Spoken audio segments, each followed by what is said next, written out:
recent work, if you read the hybrid very attentively, you'll have to go to the footnotes. You will see there's got a lot of evidence produced for black Jewish communities in different parts of West Africa, which are not sort of based upon a particular reading of tribal history, let's put it like that, but are based on fairly hard historical fact. And this hard historical fact is the expulsion of the Jews from Spain and from Portugal at the end of the 15th century, subsequent to which a lot of Jews settled, first of all, in northwest Africa, places like Senegal, in the islands, which I'm sure you know about, Saint Tomé and Principe. Yes, sir. Principally. And then, less known, along the coast of Guinea,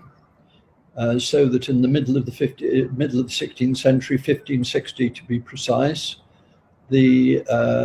Portuguese Archbishop of Goa in India proclaimed that Judaism is a kind of horrible illness which has killed millions of people throughout history, and the result of being Jewish was to be covered in shame, to fail in everything,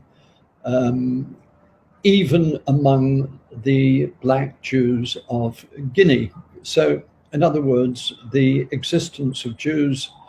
in the western part of Africa was absolutely accepted at the time by the likes of the Portuguese Archbishop of Goa. And then travelers, Mungo Park is a good example, kept coming across Jews or evidence of Jewish settlements in West Africa. And we know from various sources that there were, black Jewish communities practicing mainstream Judaism from the end of the 15th century onwards through the next century and so on. And as far as the black Jews that I talk about in this book, because they are the starting point for a wider digression or a wider consideration of more racial themes, or rather themes to do with the evolution of the race myth, has got to do with Loango. And there we've got very, very hard, relatively recent evidence, because there was a scientific mission to West Africa taken by the Germans in 1870, 1871, and they left behind huge tomes in German which describe, among other things, this black Jewish community, which was still at that time practicing a form of Judaism. So Loango, where these people came from, was one of the main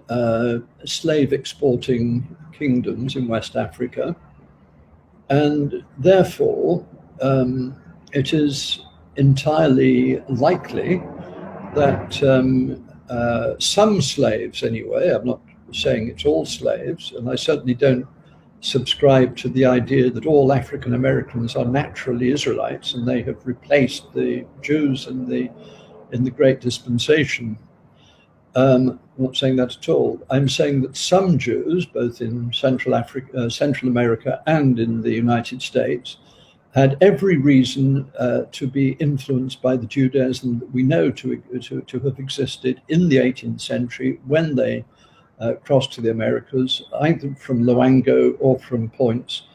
north, certainly Senegal, and further south, possibly Nigeria. We don't know very much about the practice of Judaism in Nigeria at that time, but let's assume that